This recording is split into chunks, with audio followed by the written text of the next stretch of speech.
Watch this, because DEATHBRINGER only sees a reload animation once. It's nuts.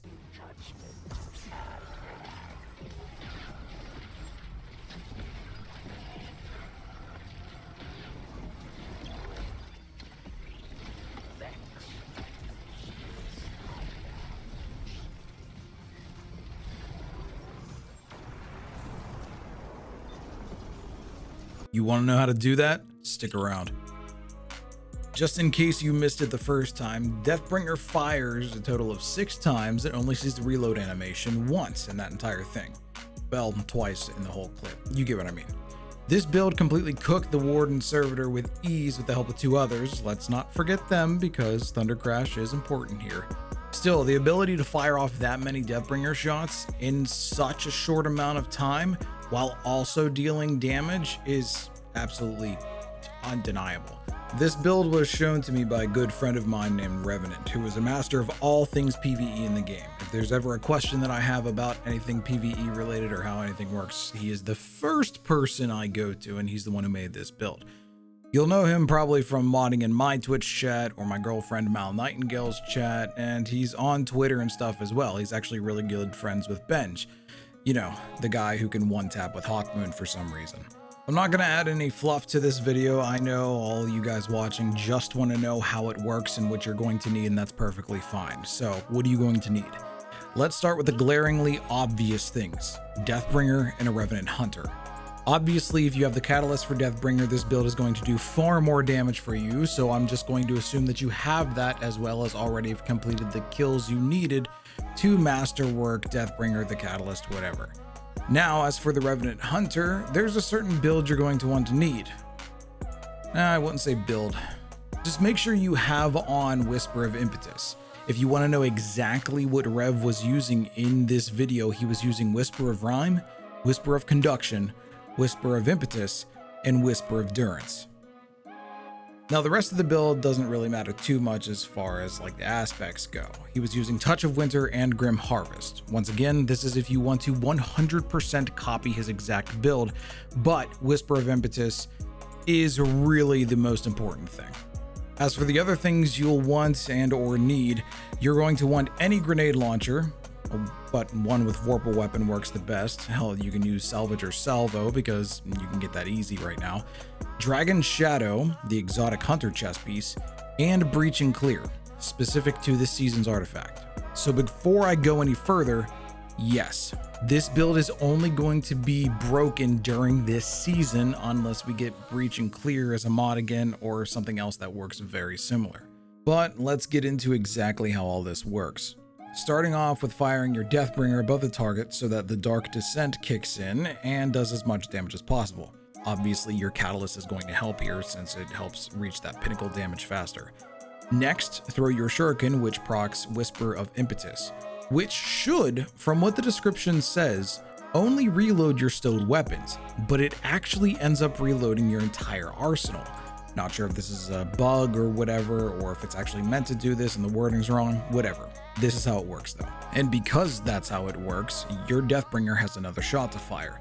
Now, if you're fast enough and end up placing your DEATHBRINGER shot high enough, you might be able to pull out your grenade launcher and hit your target before the majority of the Dark Descent orbs land. Why is this something to note? Because Breach and Clear applies a debuff to the target which allows it to take more damage. Breach and Clear only works on grenade launchers. But Breach and Clear doesn't just apply a debuff to your enemies. It also reloads all your stowed weapons, which at this point in time is your DEATHBRINGER. Once you fire off that third shot of DEATHBRINGER, you can use your class ability Dodge to then use Dragon Shadow, which reloads all of your weapons, regardless on if you have enemies around or not, or if it's equipped, or if it's stowed away in your inventory, whatever. It reloads all your weapons. From there, you fire another DEATHBRINGER shot.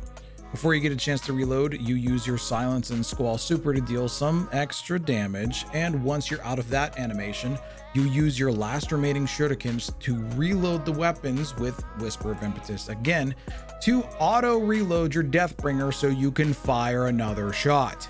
I'm going to be playing the video on repeat basically the whole rest of this video so you can understand what's going on. If you need to know what to do step by step without me going really in depth into it, then I'll do this.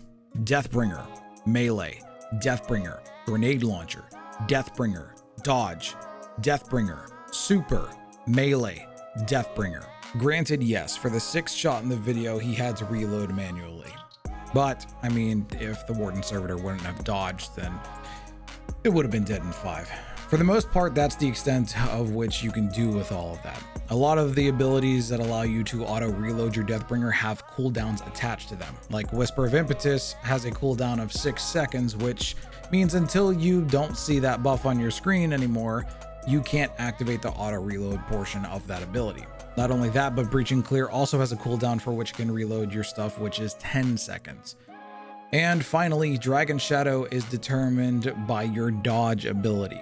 But since Bungie increased the minimum cooldown time of a Hunter's dodge ability by 2 seconds and Beyond Light, you can only get it back so fast.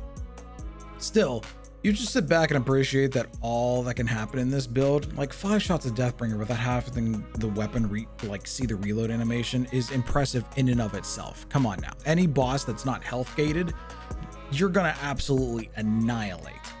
Obviously, the Warden Servitor is one of them, but another one that can be easily taken down is Protheon in the Inverted Spire Strike.